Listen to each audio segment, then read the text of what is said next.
Bienvenidos a todos los que nos estéis viendo. Yo soy Laura de la agencia Inturea, la promotora de la iniciativa de Plan de Choque para Turismo, una iniciativa que tenemos como objetivo entender de primera mano cómo estamos afrontando desde diferentes perspectivas esta situación en el sector turístico, cómo lo estamos, sobre todo de forma práctica, de forma lo más positiva que podamos, pero sobre todo para inspirarnos y aprender, ya que nos toca pasar por esto, pues vamos a aprovecharlo, ¿no?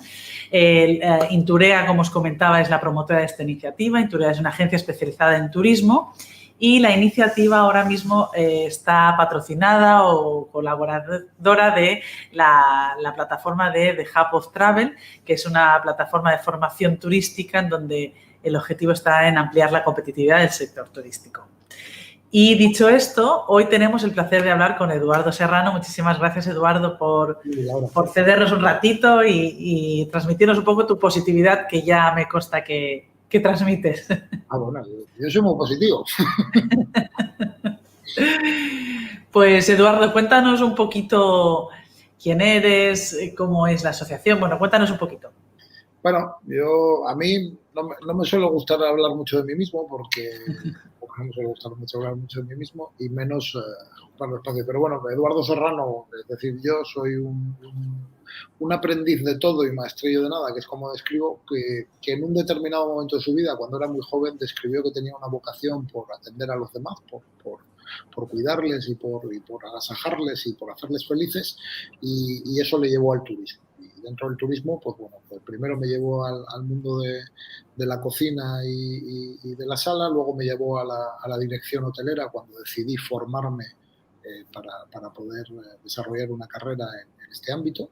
Y bueno, y esa vocación temprana pues me ha permitido, como a muchos otros, ejercer o desarrollar una carrera que para mí ha sido muy satisfactoria en todos los sentidos, personal y profesionalmente, ¿no? Porque bueno, he podido viajar, he podido aprender idiomas, he podido conocer a gente interesantísima, he podido emprender proyectos de los más variados y tremendamente estimulantes, formativos, etcétera, etcétera, en muchos sectores. Y bueno, y eso me ha llevado a donde estamos ahora, ¿no? Y ahora me dedico a más cosas, pero me dedico básicamente a la consultoría de negocios para el sector turístico y especialmente a la hotelería y a la restauración. Que es uno de nuestras áreas fuertes, porque yo siempre digo que yo soy un director de hotel que estudió en el mundo anglosajón, donde no se entiende un director de hotel que no sepa gestionar su restauración rentablemente y bien, siempre me lo he pasado mejor en el área de restauración que en otras. Y eso también pues me llevó en el año 2003 a fundar AEDABE, la Asociación Española de Directores de Alimentos y Bebidas, que hoy es AIDABE, Asociación Iberoamericana de Directores de Alimentos y Bebidas. Directores de Alimentos y Bebidas y jefaturas ejecutivas de cocina, y abrevio, pero somos directores y directoras y jefes y jefas de cocina, que me gusta decir, tenemos un montón de socias muy potentes, ejecutivas de primer nivel de la industria, que hacen un trabajo maravilloso en este área y que lamentablemente, como muchas otras, pero en la nuestra, están especialmente poco visibilizadas, muy ninguneadas, ¿vale? Entonces, insisto mucho, Asociación Iberoamericana de Directores y Directoras y Jefas y Jefes Ejecutivos de cocina, ¿vale? Y nada, bueno, pues eso es un poco. Que mucha gente dirá, bueno, ¿y por qué te metes en el mundo del asociacionismo? Pues porque en la misma línea de esa vocación de ayudar, de ser útil, de amasajar a otros, bueno, pues a mí y a muchos de nuestros socios, cuando empezamos la asociación éramos muy pocos, los medios no eran los mismos que ahora, la comunicación ni por asomo en el 2003 era tan fluida como lo es en estos momentos. Nos preocupaba prestigiar la profesión, porque en España, sobre todo desde el año 92, la Dirección de Alimentos y Bebidas pasó prácticamente a desaparecer o a ser ninguneada, salvo en los vacacionales, que en un momento había un poco más. La restauración hotelera casi desaparece, se fomentó la restauración independiente, o así decirlo, de calle, y el conocimiento científico de cómo gestionar la restauración, pues bueno, pues se iba perdiendo en la medida que también se perdía la identidad o la imagen profesional, ¿no? Huelga decir aquí que la asociación no solo agrupa a los directores y directoras, jefes ejecutivos y jefas ejecutivas de la hotelería. Nosotros entendemos la restauración como algo transversal que está en muchas industrias de la hospitalidad, los cruceros, el transporte, el retail, etcétera, etcétera. Y tenemos pues socias, yo qué sé, Elena Pozueta, que es la directora de Food Experience de IKEA. ¿Qué tiene que ver IKEA con la comida? Pues la gestión de la restauración en IKEA es muy importante para generar tráfico y retener el tráfico en el establecimiento, por poner ejemplo, ¿no?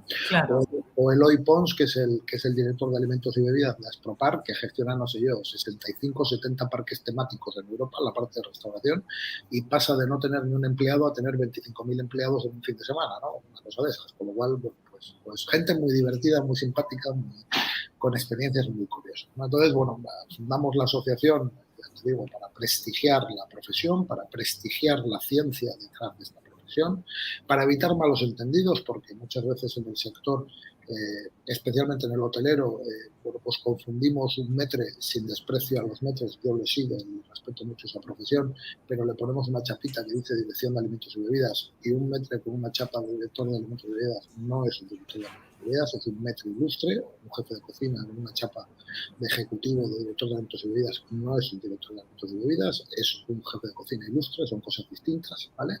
Y darle luz también a los más jóvenes, ahora que hay una cierta eclosión de la restauración y cierta eclosión de la restauración en el ámbito hotelero, pues darle luz a los más jóvenes en cómo desarrollar una carrera en este área y evidentemente pues, bueno, pues, ayudarles en ese proceso, ¿no? Entonces, bueno, ahí surge primero AEDAVE, luego AIDAVE y ya estamos, ya somos 500 socios, el corporativo, la mayoría de los corporativos de las cadenas que operan en Iberoamérica están en la asociación. De hecho, el órgano de gobierno es tan variado como que somos 100 seniors certificados, 100 socios seniors, casi todos al frente de la gestión de la restauración o de grandes cadenas hoteleras o de colectividades o de negocios muy, muy concretos y muy punteros, ¿no?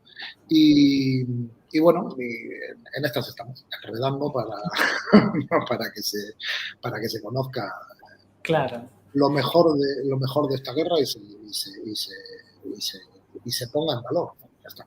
Totalmente. De hecho, me parece muy interesante este matiz que has dicho, ¿no? De que, primero, que no solo os destinéis a hoteleros, sino que profesionales de esta industria existen en muchas otras, industrias, valga la redundancia, pero lo que te iba a preguntar es ¿cómo diferenciáis vosotros el restaurador, que creo que le has llamado como independiente, al director de alimentos y bebidas dentro de una organización, ya sea hotel, crucero, lo que comentabas antes? ¿Cómo diferenciarías esos dos? Bueno, en el ámbito de la restauración, como decía, pues está presente en muchos entornos de hospitalidad, ¿no? Y es evidente que en la medida que esos entornos son más complejos, bien porque sean entornos de restauración puros, como puede ser una colectividad, ¿no? Es decir, que tienen múltiples centros de puntos de venta, unidades estratégicas de negocio, ¿no? Bien porque sea un grupo de restauración, que hace 5 días no había ninguno y ahora pues tienes grupos magníficos en España con 40, 50, 60 restaurantes, ¿no? De éxito. Saliendo fuera. En la medida que se complica, por así decirlo, la gestión de estos espacios, las figuras tradicionales que han gestionado los restaurantes, que han sido los maîtres y los restaurant managers que tenemos nosotros, dan lugar a una figura que es capaz de gestionar múltiples proyectos al mismo tiempo, gestionar unos equipos humanos de un número más importante, gestionar unos presupuestos ingresos y de costes mucho mayores y sobre todo una figura mucho más estratégica en las organizaciones que generalmente forma parte del comité de dirección de la empresa, que presenta su propio plan estratégico y defiende su propio plan presupuestario, su propio presupuesto de explotación y es autorizado para ejecutarlo sin tener que andar pidiendo permiso, ¿no? Por así decirlo. ¿Vale? Entonces es una figura más bien autónoma en las organizaciones, supeditada obviamente a la estrategia general de la organización, pero que de alguna manera es un senior, es un directivo, claro. Es un ejecutivo y porque al final se hace cargo de todo. Entonces, decía, bueno, pues la restauración independiente tiene dos patas, tiene lo que llamamos la restauración independiente sin más, el negocio pequeño, suelto, pequeño o grande, pero como quien dice, uno en manos de un gestor, generalmente además son propietarios, ¿no? Los restaurantes, o sea, la restauración independiente organizada, que ya ahí tienes las franquicias y algunos grupos de restauración que no están en el mundo de la franquicia, que tienen unidades de negocio con personalidades distintas, ¿no? Muy diferentes, que ahí están. Y ahí igual no les llaman directores de alimentos y bebidas, que sí, porque por ejemplo he visto que el socio nuestro le ha promovido a director de todas las unidades de su cadena de restaurantes independientes y le han llamado director de alimentos y bebidas, pero puede ser llamado director de operaciones, director de explotación, o sea, puede tener otros nombres, por ejemplo, ¿no? Pero al final hablamos de gente que gestiona el transformar alimentos y bebidas en experiencias gastronómicas que se cobran o no se cobran, porque algunos de los de la hospitalidad donde trabajamos no se cobra, por ejemplo, la hospitalidad, bueno, pues para satisfacer las necesidades y en muchos casos los caprichos de estos clientes, consumidores, invitados de los que nos hacemos cargo.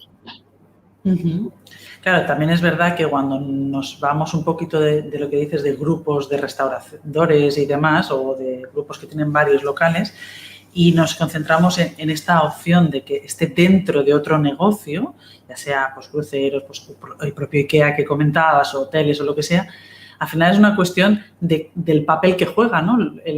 La parte de alimentos y bebidas, lo que tú bien decías, ¿no? Que es parte de la experiencia que tiene el cliente, pero no es el único objetivo, eso es lo que creo que a lo mejor se aleja de otros casos, y en este caso es un complemento que por eso yo entiendo que también comentabas tú que tiene una visión mucho más estratégica, ¿no? Claro, bueno, lo tiene en ambos sentidos, porque al final tu intención es que el negocio sobreviva, ¿no? Y especialmente estos tiempos que estamos viviendo, que es el mejor ejemplo. O sea, es que yo al final siempre digo que un negocio es un ser vivo, que nace, crece, si lo alimentas, lo proteges del frío, lo cuidas, pues crece, incluso se reproduce, ¿no? Tiene familia, por así decirlo, pero que en el momento que lo descuidas se muere, ¿no? Evidentemente, cuando estás hablando de un restaurante independiente, su naturaleza pura es ofrecer una experiencia gastronómica y vivir de ello, y dependiendo del tamaño que tenga, pues será más complejo o menos complejo de gestionar, necesitará más o menos de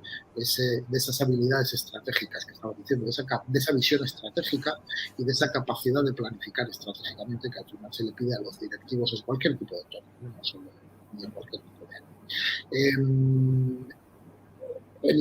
por ejemplo, la restauración en un crucero, o la restauración en retail, o la restauración en un parque temático, o la restauración en los hoteles mismamente, verdaderamente no es el motivo o la principal actividad, y por tanto su estrategia está casi siempre supeditada a una estrategia superior, que es la de pues, llenar el parque de visitantes y que coman y beban y estén contentos.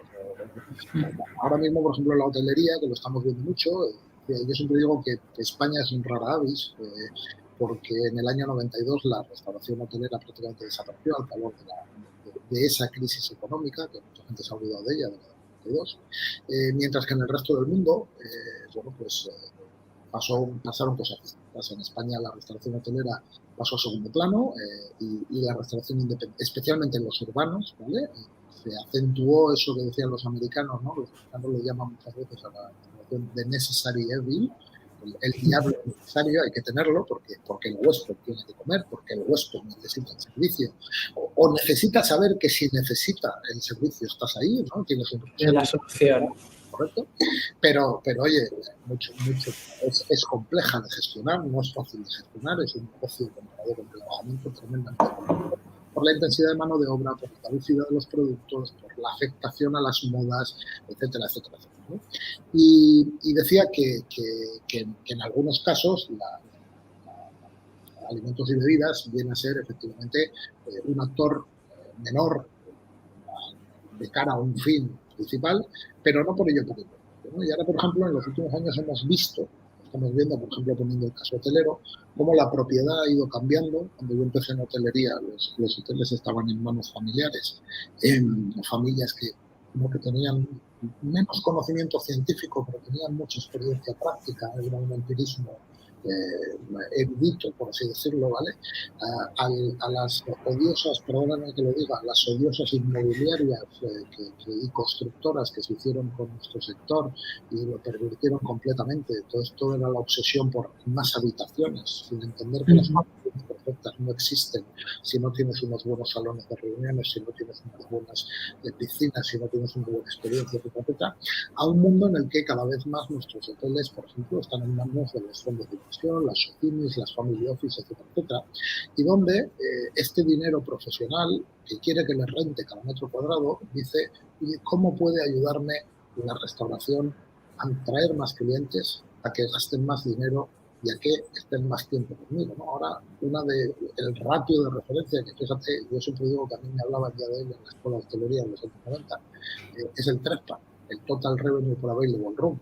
Voy a lanzar una de mis bombas que me encantan, pero vivimos todos engañados pensando que hacemos revenue management y todos vendemos muy barato, porque todos estamos viendo al ser competitivo en online, y si ellos bajan los precios, nosotros los bajamos. Entonces, ahora el ejercicio es, cuando estas criaturitas han entrado por la puerta de mi hotel, ¿cómo les vendo más de lo que sea?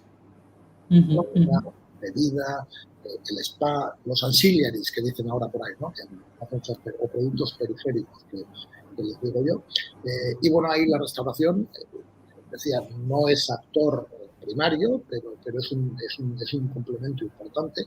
Y como decimos nosotros en la asociación, el alimentos y bebidas te tiene que ayudar a vender más habitaciones durante más días y a venderlas más caras. Y lo mismo con los salones o los eventos, ¿no? Al final, ese debe ser nuestro ejercicio.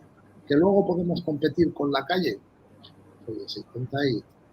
Que luego podemos dar unos resultados económicos bárbaros, pues también. Pero el primer objetivo es ofrecer el servicio, y el segundo, que es muy importante, es vender más y vender más caro. Habitaciones y salones para eventos. Es nuestra filosofía de vida. Totalmente. De hecho, me consta algunos casos que incluso, sobre todo en hotelería, el reclamo gastronómico es el principal gancho para el alojamiento. Es decir, lo que quieren es rodear la experiencia del hotel alrededor de la experiencia gastronómica.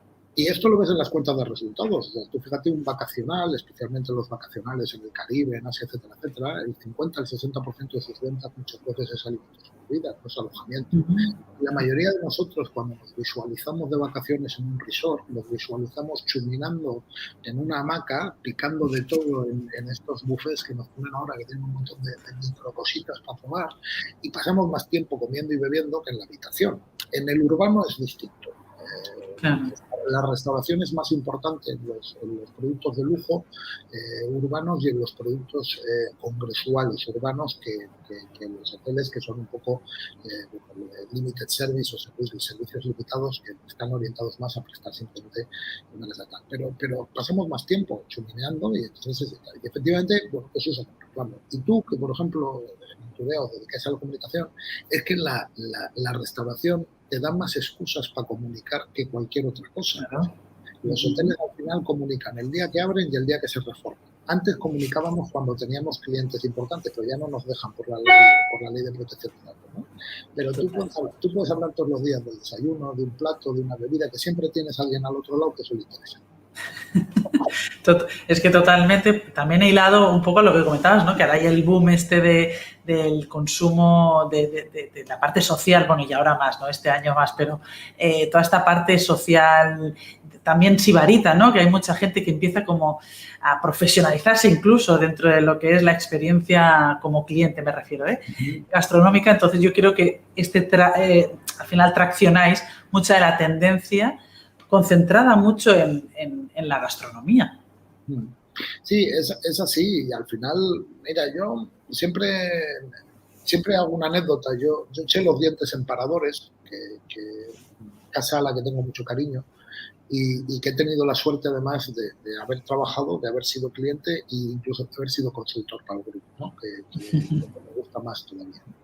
Y siempre bueno, pues pongo esos ejemplos de cómo, de alguna manera, En España hubo un momento que lo importante era ser o el alcalde o el cura o el director del parador. Esas eran las tres figuras en una población, ¿no? Los que mandaban. Sí, ¿no? El director o la pareja del director y gobernanta, que en el clasicismo, porque paradores ahora también tienen magníficas directoras, a las cuales conozco y admiro, pero bueno, pues tuvo su época en la que era más el director y la gobernanta, aunque fuera la pareja del director, que la directora del parador, ¿no?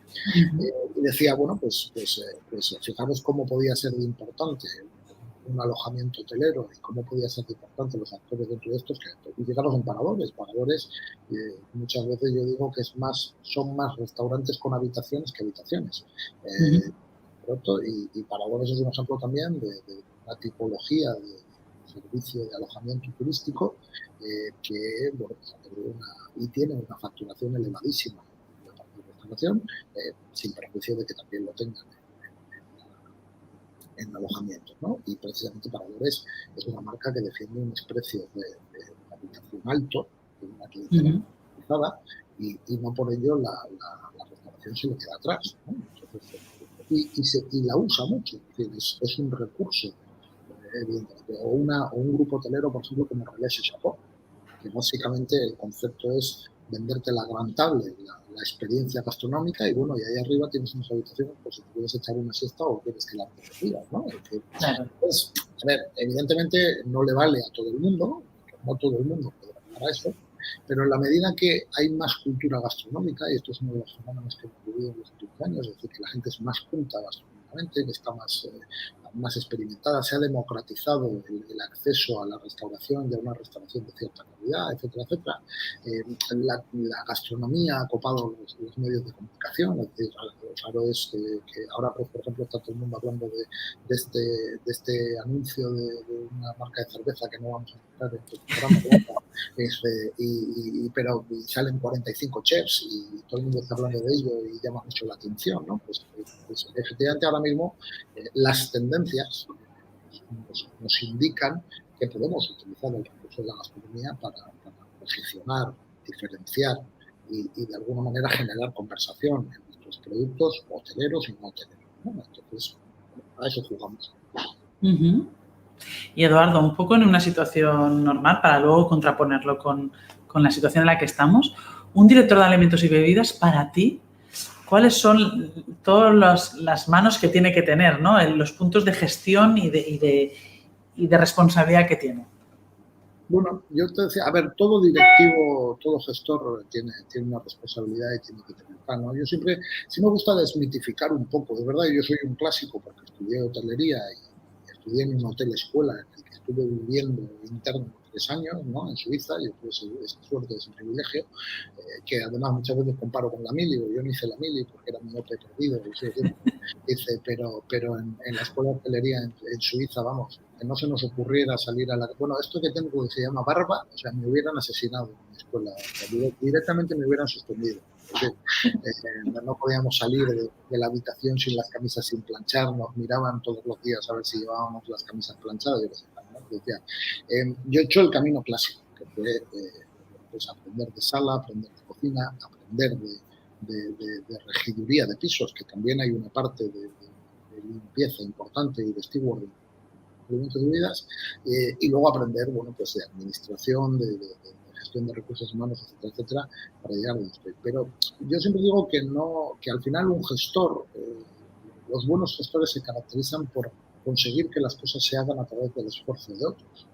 Y no es absolutamente necesario saber de todo para llegar a ser un buen gestor y construir el interior. Lo que es importante es tener el sentido común y el instinto para rodearte de los profesionales que sí tienen que saber y hacer. Esto es, por ejemplo, una de las cosas que siempre digo, ¿no? Cuando a ti te dicen que te contratan de director de alimentos y bebidas y en la oferta de trabajo dice que tendrás que estar en la sala del restaurante recibiendo a los clientes y ya te están diciendo que lo que quieren es un metro ilustre, no un director.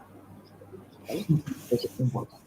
Un director, directora de alimentos y bebidas, como un jefe o una jefa de cocina, que es una categoría distinta, pero hablan lo mismo, están más en el ámbito de la estrategia, están más en el ámbito de la planificación, están más en el ámbito de la formulación de modelos de negocio, de productos, servicios, de experiencias de cliente que permitan que el negocio que están gestionando, distintas unidades o estrategias de negocio que lo confirmen, dice garantice su supervivencia a medio y largo plazo. ¿Vale? Es un estratega. Como estratega, lo que construye es un puzzle, que todos conocemos como marketing mix, de 4P, de 8P, de 15P, las que quieran, da igual, hay teorías diversas en ese sentido, en pro de eso. Entonces, sobre todo lo que tiene que tener es una visión estratégica importante, un conocimiento de las tendencias importantes, una habilidad para planificar estratégicamente, para saber construir el puzzle y poner las piezas donde están, para saber rodearse de las personas que necesite, porque además, fíjate, en el mundo de la cocina, pues anda que no hay cocinas. No hay jefe de cocina que conozca o jefa de cocina que conozca todas las cocinas y todas las reposterías del mundo. Es imposible. Si vas a desarrollar un concepto tailandés, pues tendrás que saber qué es un buen concepto tailandés y dónde encontrar a los profesionales que sean capaces de desarrollar un concepto tailandés. Tú no vas a saber hacerlo, ni se espera de ti que sepas hacerlo, porque de ti se espera que sepas dirigir el proyecto, Claro. dirigirlo y controlarlo.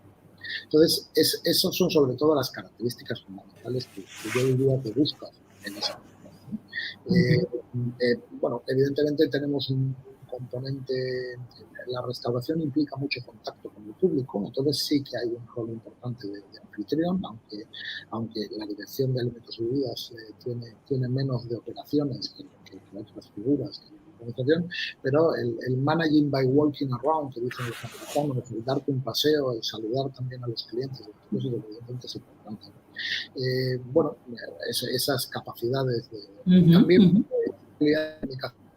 después en el ámbito de los directivos y de los procesos de dirección, pues también tienes que poder vender tu moto a tus compañeros y a tus jefes, ¿no? Es decir, al final presentas un plan estratégico, presentas un presupuesto de explotación, tienes que ser convincente, ¿verdad? Lo que dices tiene que ser. Esa es otra característica, por ejemplo, que digo.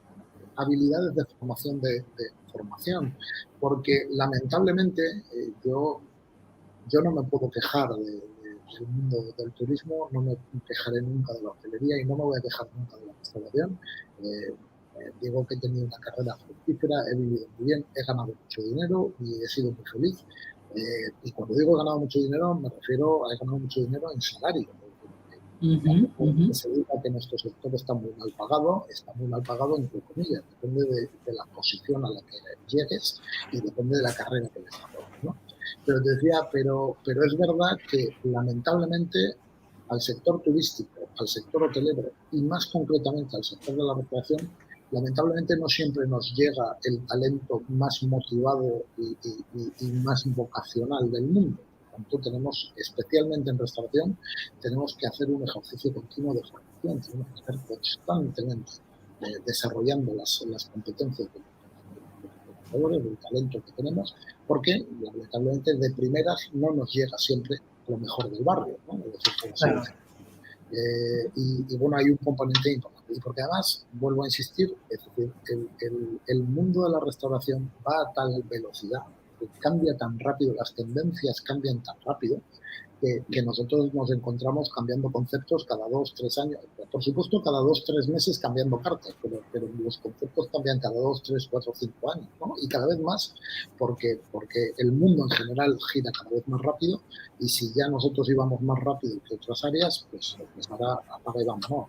Como digo yo, ahora hacemos restaurantes, valga la redundancia, tipo IKEA, porque en 3-4 años en este mundo de la imagen, del Instagram, de los vídeos y tal, la gente en 3 años ha aburrido del concepto y tienes que redecorar y repensar. Entonces, esa es otra habilidad que tenemos que tener, ¿no? Esa capacidad de reinventar. Y te puedo seguir, pero no te voy a seguir. Y etcétera. Y Eduardo, ¿qué crees que ahora centrándonos un poco en la peculiaridad de este año, de la situación de la pandemia, como director de alimentos y bebidas, ¿cuáles serían, cómo destacarías los principales retos a los que se está enfrentando? Bueno, a ver, el principal reto es que evidentemente, incluso queriendo trabajar, no nos dejan. Y este es muy complicado, ¿vale? Quiero decirte que por mucha voluntad que tengamos, si al final las medidas que se toman pues restringen nuestra actividad, no entro en el con razón o sin razón, digo simplemente que nos restringen, pues evidentemente el principal reto es gestionar eso, ¿no? Es decir, lamentablemente tenemos todos muchos amigos, muchos compañeros que lo están pasando muy mal porque no tienen trabajo, porque no tienen actividad, porque no ven cuándo van a volver carga de trabajo, etc. El mundo de la restauración se ha enfrentado a la pandemia de formas muy distintas, ¿vale? Casi todos los productos que estaban ligados evidentemente al alojamiento hotelero o estaban ligados a la oferta más turística, es decir, se han visto severamente afectados, mientras que algunos productos por ejemplo, de restauración independiente, que no estaban en zonas turísticas, que tenían una clientela más nacional, no solo no han ido a peor, sino que incluso algunos de ellos han ido mucho mejor, porque en estos tiempos de pandemia, el factor seguridad en que la experiencia que voy a empezar a vivir y el dinero que me voy a gastar va a estar bien invertido, se ha convertido en algo muy importante, ¿no? Entonces ha habido empresas de restauración y ha habido negocios de restauración que venían haciéndolo muy bien, que se han beneficiado del cierre de otros y se han beneficiado de su prestigio y se han beneficiado de transmitir su experiencia de clientes rápidamente y mantener además el nivel que era en un entorno seguro, ¿no? Y yo a día de hoy, pues decía, tengo clientes que están a bajar. Hablando de revenue, por ejemplo, a casi todos los clientes de restauración que nosotros tenemos buenos de este estilo, les hemos recomendado subir precio, han subido precio y se ha absorbido perfectamente.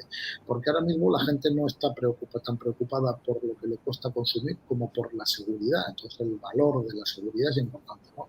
Antes que hablábamos tú y yo del tema de comunicación, casi todos los clientes les he insistido mucho, hemos estado trabajando mucho con la idea de también bueno, pues que comunicaran más frecuentemente, más mejor, qué es lo que están haciendo a efectos de controlar la pandemia, ¿vale?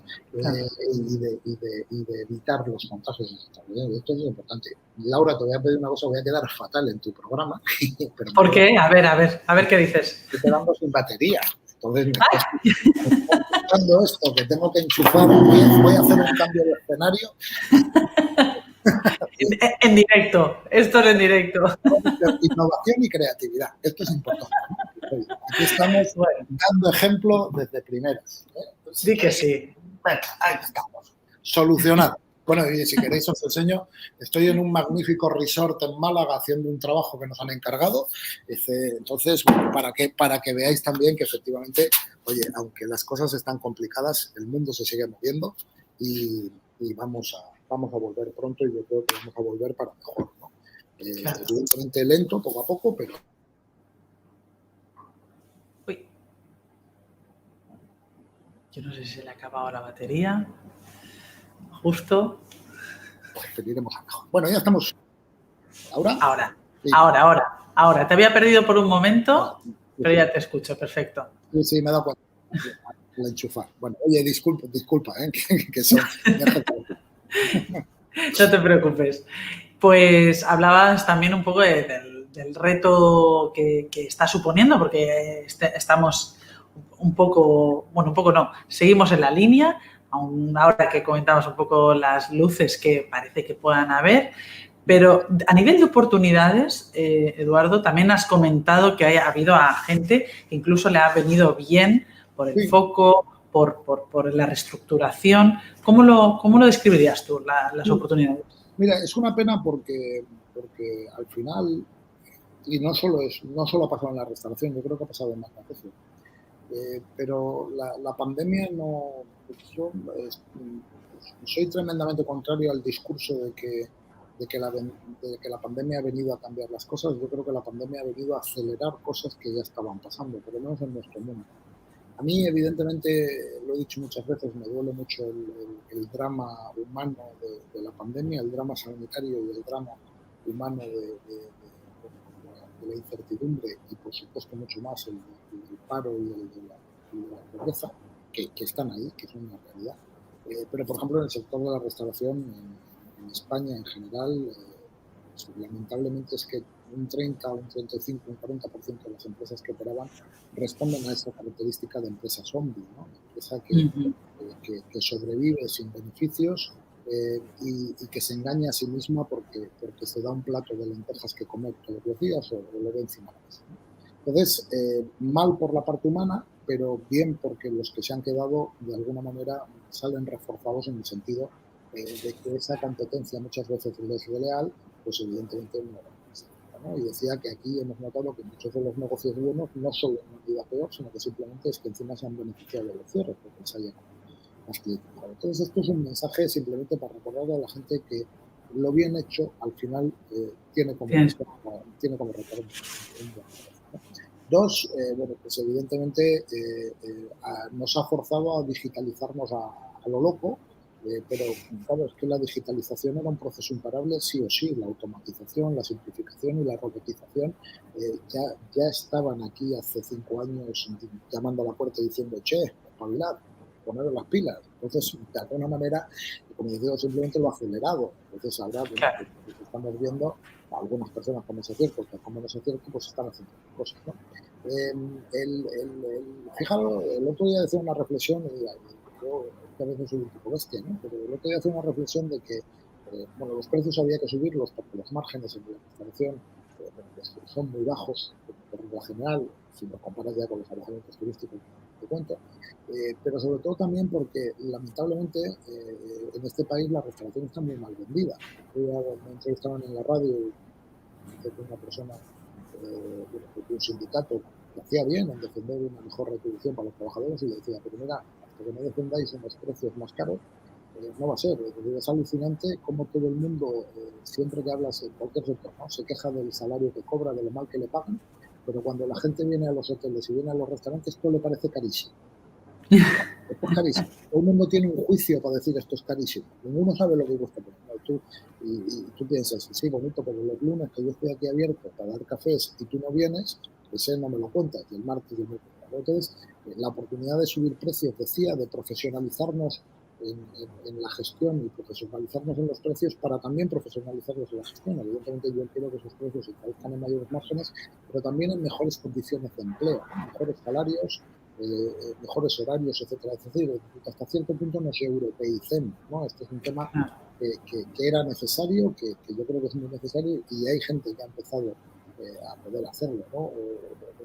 Ahora mismo nosotros estamos en este proyecto, que estamos haciendo un análisis de un producto, de un complejo hotelero y con todas sus vertientes, con sus patas, procesos, precisamente pues, bueno, hablábamos de eso, ¿no? La necesidad bueno, aquí comentaban y es verdad que claro, están en una situación muy compleja competitivamente hablando cuando tienen productos alrededor que contratan a la gente 20 horas, pero trabajan 40, les ponen una parte en B, etcétera, etcétera. Eso evidentemente tiene que cambiar, ¿no? Y en ese sentido yo creo que la pandemia nos va a ayudar a ello. Es más, en general yo tengo la sensación, y lo he dicho también alguna vez, Laura, de que las experiencias y los modelos de negocio y las experiencias en nuestro mundo se están como quien dice, pues, polarizando Polarizando. en experiencias muy simplificadas, muy automatizadas, de servicios limitados y por tanto de precio bajo. Y por otro lado, las experiencias por lujo clásico o por disrupción, caras, que el cliente esté dispuesto de verdad a pagar por ellas, porque le aporten valor, porque verdaderamente provoquen y satisfagan un capricho, ¿no? Y en el medio va a quedar muy poca gente, va a poder operar muy poca gente porque la presión fiscal, la presión laboral, estos precios tan bajos que hemos estado gestionando normalmente en la mayoría de los productos, no hablo evidentemente siempre hay extremos, ¿no? Pero hablo de la media, con esta intensidad de mano de obra, etcétera, etcétera, no hacían viable muchos negocios, sobre todo en el mundo de la restauración, digo que los márgenes son mucho más pequeños de lo que la gente piensa, ¿no? Todas estas cosas yo creo que de alguna manera van a ayudar, van a permitir bueno, que los que de alguna manera aguanten este tirón, que no es fácil, porque también otra complicación ya no es de por sí la pandemia, sino lo que está durando, ¿vale? Pues bueno, pues salgan de hasta cierto punto reforzados, ¿no?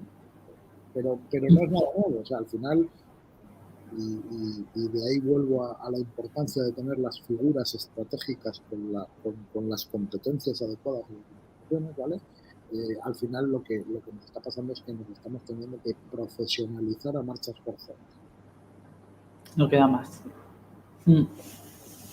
Y Eduardo, ¿hacia dónde crees que va? Porque has hablado de la digitalización, de la polarización incluso, ¿no? De lo más complejo o completo, más bien, a lo más simple en todos los sentidos. Ahora, un poco con un año, con los próximos años que nos vienen, a lo mejor la situación social que pueda conllevar la pandemia y demás, ¿hacia dónde intuyes o hacia dónde crees que vamos a tirar a nivel de alimentos y bebidas? Bueno, es un poco lo que te estaba diciendo. Yo no tengo tan claro que la gente vaya a cambiar tanto, ¿eh? Yo creo que al final los seres humanos somos unos cabras y en cuanto nos dejan rienda suelta, y especialmente los latinos, ahí estamos todos sin mascarilla, dándonos besos, dándonos abrazos, pegando gritos y tal y cual, ¿no? Y lamentablemente, yo, por lo menos en los comportamientos de mucha gente, no estoy viendo que vaya a cambiar nada. O sea, tengo la sensación de que cuando nos sintamos vacunados y pensemos que el virus este está medio controlado, no lo vamos a controlar nunca del todo, porque está claro que ha venido para quedarse, pero la gente va a volver a la normalidad. Y estoy esperando a ver qué pasa precisamente este verano para reafirmarme en lo que estoy diciendo, ¿vale? Porque el verano pasado ya pasó. El verano pasado la gente dijo, venga, en Castilla, vámonos de vacaciones, tal y tal, ¿no? O las navidades, ya pasó, ¿vale? Pues yo no creo que vaya a cambiar tanto el comportamiento del cliente, del consumidor, salvo en los niveles de exigencia, pero no tanto por la pandemia, sino simplemente porque el consumidor cada vez es más culto gastronómicamente hablando, ¿no? Cada vez sabe mejor en qué se quiere gastar el dinero, en qué no.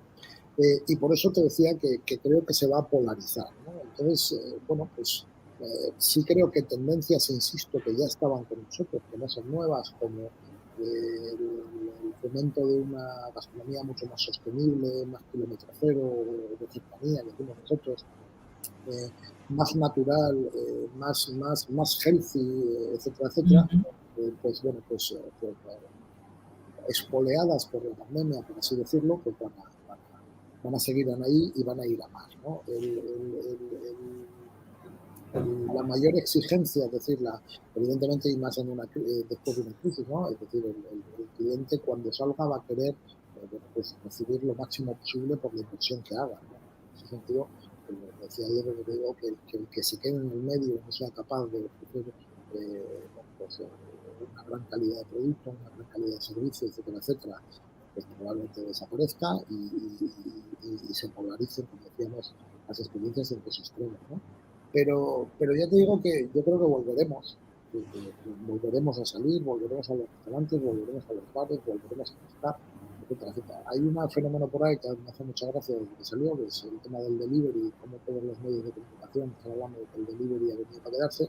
Ayer estaba hablando con un buen amigo, que es el jefe ejecutivo de cocina de una de las grandes marcas de restauración, de uno de los grandes grupos de restauración independiente de este país, que trabaja mucho el delivery, y le decía, Eduardo, el delivery, estoy de acuerdo con él porque pienso lo mismo, dice, en cuanto la gente vuelva a poder ir a los bares, va a pegar un pinchazo de muerte. Y lo va a pegar. Porque y se van a quedar los 4 que ya estaban vendiendo delivery y pocos más. Es un fenómeno que se ha despertado con la pandemia, pero que es irreal y que además para la mayoría de los negocios no es rentable, ¿no? Por ejemplo, pero ahí vuelvo a la necesidad de profesionalización, ¿no? Bueno, yo creo que al final lo que vamos a es a dos mundos, un mundo de satisfacer necesidades, de restaurantes que cada vez, de experiencia de restauración que cada vez se van a parecer más a los supermercados, y de hecho ya ves mucho producto híbrido de market con zona de cafetería, etcétera, etcétera, que están orientados a satisfacer la necesidad de alimentarse y de hidratarse, básicamente, haciendo un producto de calidad a un buen precio. Y luego en el otro extremo las experiencias de una calidad bárbara, insisto, por tradición o por disrupción. Esto que te voy a decir es muy importante. Yo llevo, no ahora en la pandemia, llevo años diciendo que quien piense que este negocio va de dar de comer y de beber bien, está muerto. Eso ya lo hacen los supermercados. Cuando yo tenía 17 años, no, porque los supermercados eran un desierto. Pero tú ahora vas a un supermercado y los lineales de los supermercados están llenos de cosas ricas que comer y que beber, y muchas de ellas listas para comer. Y si no tienes el supermercado, tienes el delivery, y si no tienes el takeaway. Entonces, ¿a qué vas a ir a un restaurante? ¿A comer y a beber? No, que evidentemente también. Y evidentemente, ya que vas, no quieres comer. O sea, nadie en su sano juicio sale de su casa a comer o beber mal en un restaurante. ¿Correcto? Ese es el mínimo, lo mínimo que tienes que ofrecer. Y a partir de ahí tienes que ofrecer una experiencia que remueva, como digo yo, las vísceras, que te emocione, que te transforme, que te lleve a otro sitio y que, lógicamente, justifique que pagues 40, 50, 60, 70, 80, 1.700 euros que cobra alguno por ahí, ¿no? Entonces, y yo creo que ese es básicamente hacia donde vamos y donde hay que centrarse. Y ahora, desde el punto de vista de oportunidades, que me estabas diciendo, hay oportunidades, evidentemente, en las empresas, pero también hay unas grandes oportunidades para las empresas y los profesionales ahora mismo de hacerse con espacios equipados, con negocios, etcétera, etcétera, que no estaban bien gestionados, que no han soportado la zozobra de la pandemia y que están disponibles para que vengan otros profesionales y los cojan y los transformen. Incluso para muchos compañeros seniors de rango de edad, de 52 años, de los 45, de 50 tal, que lo van a tener complicado para volver a trabajar en una industria que lamentablemente mira mucho el coste y lo va a mirar mucho los últimos años y construir sus propios negocios.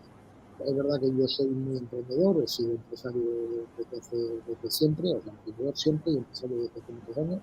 Es verdad que yo me he construido con otros socios y amigos mis propios negocios y podemos presumir de que nos va bien, pero bueno, creo que es un momento para el que tenga un poco esa inquietud y no le dé miedo, etcétera, etcétera, es un buen momento también para meterse a desarrollar negocios en esos dos extremos, ¿eh? Que me da igual el simplificado, robotizado, automatizado, que me parece tan bueno y tan bien como cualquier otro, que el extremo. Entonces, ahí es donde vamos a ver. Genial. Pues muy bien, Eduardo. Oye, pues muchísimas gracias también por darnos esta visión. Esto estaría bien luego, como tú decías, ¿no? Casi dentro de medio año o de varios meses, poder volver a hablar y decir, oye, de lo que dijimos, ¿qué ha pasado y qué no? Porque ahora ya, claro, vamos acumulando tiempo y tiempo y tiempo, ¿no? Ahora casi hará un año y ya hay momentos en los que hacemos referencia a los pensamientos de casi hace un año y ya hemos cambiado. O sea que imagínate. Nada, un placer, Eduardo, por enseñar. Pero oye, que si hay que poner 50 euros en un sobre o meterlos en un fondo de inversión y nos los jugamos y dentro de 6 meses los sacamos, oye, lo hacemos. Por eso, dentro de 6 meses igual es demasiado pronto, pero dentro de un par de años o así, yo creo que estaremos ya hablando de ello. Claro, claro. Bueno, esperemos que nos quedemos en lo positivo, las oportunidades y sobre todo en mantener los profesionales con entusiasmo dentro del sector, mientras podamos. Así que muchísimas gracias, Eduardo.